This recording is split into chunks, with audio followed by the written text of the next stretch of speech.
Hello, hello, hello, hello, hello. Alors, bienvenue pour un autre preview de la ronde numéro 2 des séries de la LNH. Et cette fois-ci, on s'en va du côté de la conférence de l'Ouest. Une série qui était peut-être peu attendue, peut-être pas nécessairement pour les Stars, mais surtout pour le Kraken de Seattle. Est-ce que vous étiez plusieurs à avoir misé sur le Kraken de Seattle contre les champions en titre, l'Avalanche du Colorado? Je vous le dis d'entrée de jeu, moi, c'était pas le cas. Bref, on s'est fait avoir. Disons que pour la plupart d'entre nous, probablement que nos bracket challenge sont pas très exacts rendus en deuxième ronde, mais dans le cas du Kraken, je pense qu'ils en ont surpris peut-être plus qu'un du côté de la conférence de l'Ouest. C'est une organisation qui a démontré une très très belle profondeur et un sens du sacrifice qui était vraiment impressionnant contre l'Avalanche Colorado, qui était peut-être un peu magané aussi, mais ça c'est un autre sujet. Alors bref, on a une surprise du côté de l'Ouest et c'est que le Kraken de Seattle passe en deuxième ronde. Par contre, du côté des Stars de Dallas, il y en a plusieurs dans les observateurs qui voyaient les Stars déjà se rendre très loin. Donc, est-ce qu'on peut dire vraiment que c'est une surprise qu'ils ont réussi à passer le Wild du Minnesota? Je serais porté à vous dire que non. Mais du côté des Stars de Dallas, on a eu des gros noms qui ont sorti gros et ça l'a permis de pouvoir passer le Wild. Est-ce que ça va être suffisant contre l'organisation du Kraken? C'est ce qu'on va voir. On va faire une analyse statistique générale ici qui est basée uniquement sur les statistiques de la première ronde. Alors, on va se lancer là-dessus. Donc, bref, les Stars de Dallas ont réussi à passer le Wild du Minnesota et ce, en 6 matchs avec 4 victoires et 2 défaites. On a une moyenne de buts marqués du côté de Dallas quand même de 3,50, ce qui est très intéressant, et une moyenne de buts encaissés de 2,33. Je ne sais pas si vous avez remarqué, mais dans les séries cette année, il y a beaucoup de buts qui s'est marqué. Alors, quand on a fait le preview de l'autre série de l'Est, qui est déjà fait, en l'occurrence celui des Panthers de la Floride et des Leafs de Toronto, ce qu'on a remarqué, c'est qu'on était dans les 3 points quelques en termes de buts accordés. Fait qu'à 2,33, on est vraiment solide du côté des Stars de Dallas.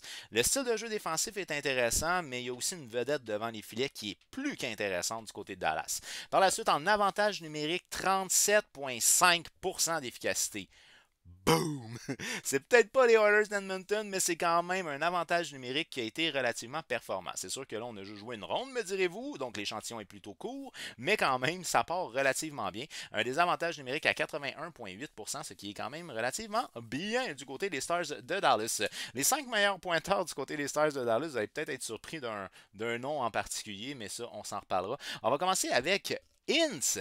Ince qui est en fait rien de moins que le meilleur pointeur de la Ligue lors de la première ronde des séries éliminatoires, avec un total de 12 points en 6 matchs. Certes, je pense que son poursuivant a 11 points, c'est pas tellement loin, mais quand même, avec 12 points, c'est une première ronde qui a été très prolifique pour le jeune Ince. En 6 matchs, 5 buts, 7 passes et 12 points, qui a joué avec Jason Robertson, lui en 6 matchs, 2 buts, 5 passes pour 7 points.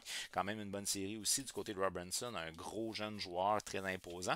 On a eu l'absence de Joe Pavelski qui a été blessé. Donc ça, c'est peut-être c'est un élément qui manquait peut-être à compléter cette ligne-là parce que c'est une ligne qui, depuis 2 ans, est, je vous dirais pas la meilleure, mais c'est l'une des meilleures premières lignes de la Ligue. Fait que Pavelski a peut-être manqué, mais on a quand même réussi à tenir le cap du côté des Stars de Dallas. Un point qui a été assez intéressant du côté des Stars, c'est de voir que Seguin a réussi quand même à avoir une bonne production offensive, ainsi que Jamie Benn, c'est pas trop catastrophique non plus avec 4 points en 6 matchs du côté de Ben. Seguin, lui, on parle de c'est 6 points en 6 matchs, donc un point par match, donc 4 buts. Et ça, c'est intéressant du côté de Tyler Seguin, 2 passes. Sinon, le défenseur Miro Eskinen, en 6 matchs, il a 6 points, donc un point par match. Et là, on retrouve notre bon ami qui a fait pas grand-chose à Montréal, mais qui s'est retrouvé du côté de Dallas. Semble-t-il qu'il y a un assistant coach qui le connaissait déjà ou une affaire de même. Bref, il y a quelqu'un qui le connaît au niveau du coaching staff à Dallas, puis on l'utilise peut-être un peu autrement qu'à Montréal. Ou du moins, on lui a donné des chances à Montréal, ça n'a jamais marché. Là, ça a l'air d'être pas si pire, parce que notre cher Dadonov, en 6 matchs, 3 buts quand même. 3 buts, 4 passes en 6 matchs, c'est quand même relativement bon du côté de notre ancien russe. Bref, c'est surprenant. On va dire ça comme ça. Alors, du côté des Stars de Dallas, un point que je trouve un peu moins intéressant, c'est que la production offensive, elle est très centrée. Elle est moins diluée que du côté du Kraken de Seattle. Du côté du Kraken de Seattle, avec l'absence de leur meilleur pointeur en saison régulière, est-ce que j'ai besoin de le mentionner, McCann qui a été blessé. Donc, ça a été une organisation qu'un peu tout le monde a contribué. Ça, c'est intéressant. Du côté de Dallas, on a des gros éléments du côté de Dallas. On a des éléments qui pèsent lourd. L'avantage que tu as quand tu as des éléments qui pèsent lourd, c'est quand tu vas généralement en prolongation, c'est eux autres qui vont ressortir très fort. Donc, ils devraient théoriquement être ceux qui vont sortir au moment opportun pour permettre à l'organisation de pousser plus loin. Les Stars de Dallas, c'est une organisation qui a un système de jeu défensif efficace et qui a un gardien de but plus qu'efficace. On parle ici de Jake Oettinger. En 6 matchs, il a une moyenne de 2.01, 929 d'efficacité. Merci, bonsoir. Alors, du côté de l'Ouest, nos gardiens ont été plus solides que la série qu'on a déjà faite, la projection. Disons que du côté de Bobrovski et de Samsonov, c'était correct, mais on n'est pas dans les 900 avancés, mettons. Tandis que là, 929 d'efficacité pour le jeune Jake Oettinger. C'est un gars qui aime les matchs à pression, ce gars-là. Hein? Je sais pas si vous avez remarqué, là, mais dans les séries, il est bon en saison régulière, là, mais dans les séries, il est comme plus que bon. c'est assez surprenant. Alors bref, Jake Oettinger qui est prêt à recevoir de la puck à la gueule et c'est un gars qui pourrait très bien sauver la mise des Stars de Dallas. Even though qu'ils ne réussissent pas à marquer beaucoup de buts, il peut garder un pointage relativement bas et ça peut être vraiment toute une clé dans une série éliminatoire, un gardien de but qui est un gardien de but que je vais considérer qui est en feu mais qui est aussi stable. Parce que, comme je vous dis, il est performant généralement en séries éliminatoires. Donc, il y a quelque chose qu'il aime dans la structure ou dans la pression des séries éliminatoires, ce jeune-là. Puis ça, c'est super intéressant du côté des Stars de Dallas. On parle plus d'une carte cachée là, ici. Je pense qu'on connaît tous bien le gardien de but Jake Oettinger à Star. Là. Mais bref, c'est un gars qui peut changer la donne du côté des Stars de Dallas. Par la suite, on va y aller avec le très surprenant Kraken de Seattle, une organisation que très peu de gens voyaient même se battre pour une place en série. Finalement, ils font les séries. Et en plus de ça, en première ronde, ils sortent les champions en titre, l'Avalanche du Colorado. Ai-je besoin de mentionner qu'on ne s'attendait pas nécessairement à ça avec un centre numéro 1 recru en Matty Beniers ou sinon avec Jared McCann qui était, je crois, le meilleur pointeur, si je ne fais pas erreur, de la saison régulière. Donc bref, c'est peut-être pas des noms qu'on est habitué à entendre comme étant très dominants, mais pourtant, ils ont réussi quand même. Sauf que le point, c'est que Seattle est une organisation que un peu tout le monde fournit. Et ça, c'est un point qui est très intéressant. Du côté du Kraken de Seattle, une moyenne de buts marqués de 2,57. Donc, on voit qu'on n'a pas une organisation qui compte énormément de buts. C'est clairement pas à leur avantage sur un point de vue offensif, puisque les Stars ont quand même une moyenne de buts marqués de 3,50 par opposition à 2,57. Fait que, on n'est pas en business, disons, à ce niveau-là. Mais une moyenne de buts encaissés de 2,71, c'est quand même très bon pour les séries éliminatoires qu'on a connues, puis pour avoir fait face quand même à l'Avalanche du Colorado, c'est quand même très bon du côté du Kraken. Un avantage numérique à 14,3, c'est pas vargeux. C'est vraiment pas vargeux. Mais encore là, l'échantillon est court, on a juste une ronde de jouer. Et sinon, un désavantage numérique à 88,9, c'est très bon du côté du Kraken de Seattle. Les 5 meilleurs pointeurs de l'organisation, on remarque qu'il n'y a pas un clash très important. Du côté des Stars de Dallas, on passe de 12 points à 4 points pour les 5 premiers, alors que du côté du Kraken, on passe de 6 à 4. Et c'est là où je vous dis que du côté du Kraken, la production, elle est très diversifiée. Un peu toutes les lignes sont capables de compter, mais il n'y en a pas une qui va compter beaucoup.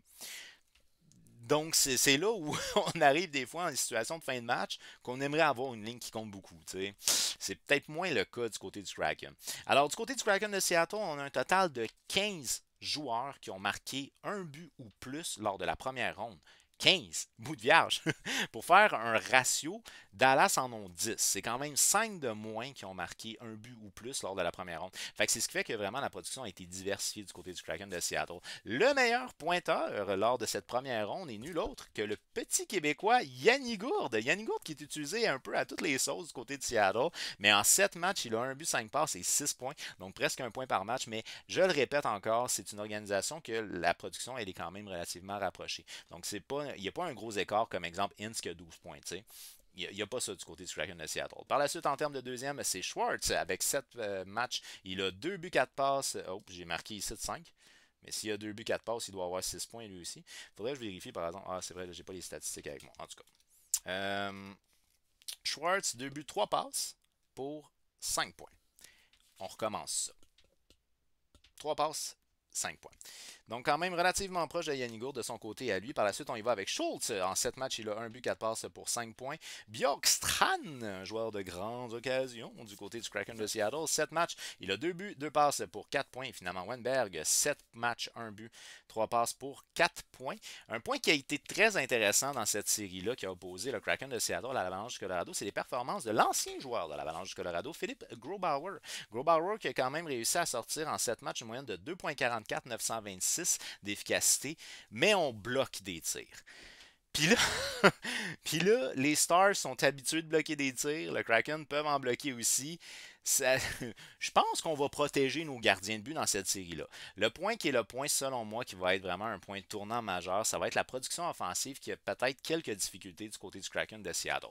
Mais encore là, je ne mettais pas gagnant le Kraken de Seattle en première ronde. Fait que c'est un peu difficile pour moi de dire avec assurance que le Kraken va se faire ramasser. Mais il en reste pas moins que, selon moi, les Stars de Dallas, avec une production offensive qui est quand même supérieure et un Jake Oettinger qui est en feu et qui a prouvé par le passé qu'il peut rester en feu pendant plusieurs rondes en séries éliminatoires, je crois que cette série-là devrait se décider peut-être, je dis bien juste peut-être, plus rapidement que la première ronde. Et j'y vais avec, ben, si on prend en considération le Kraken, j'y vais en 6 matchs. Les Stars de Dallas vont défaire le Kraken de Seattle qui, malgré tout, vont avoir connu une foutue belle run au niveau de la saison 2022-2023. Non seulement en réussissant à participer aux éliminatoires, mais en plus de ça, en réussissant à gagner leur première ronde de leur histoire. Fait que c'est quand même quelque chose de très impressionnant. Et quelque chose qui est intéressant à suivre, c'est Matty Beniers du côté du Kraken de Seattle. Une recrue qui est une recrue qui a probablement va gagner le trophée Calder, qui a retenu énormément l'attention cette année. C'est un joueur de centre qui est à développer et qui est déjà performant. Très intéressant à suivre du côté du Kraken de Seattle. Les Stars de Dallas, Jay Gunninger. Alors, d'après vous, qui va remporter cette série-là? Est-ce que vous pensez que les Stars de Dallas vont être capables de maintenir la production offensive qu'ils ont, puis ils vont frapper, en fait, ils vont réussir à contraindre la muraille devant Philip Grobauer? Ou est-ce que vous pensez que la profondeur du Kraken de Seattle va mener à terme les Stars de Dallas? Eh bien, faites-le moi savoir au travers des commentaires qui l'emporte et en combien de matchs. Alors, je vous rappelle, vous pouvez vous abonner à ma chaîne YouTube, mais n'oubliez pas d'activer la petite cloche parce qu'il y a d'autres previews qui s'en viennent, ainsi que revenez sur la chaîne puisque très prochainement, je vais mettre en ligne d'autres previews. Un grand merci d'avoir été là pour ce preview-là et on se revoit très bientôt. Bye bye.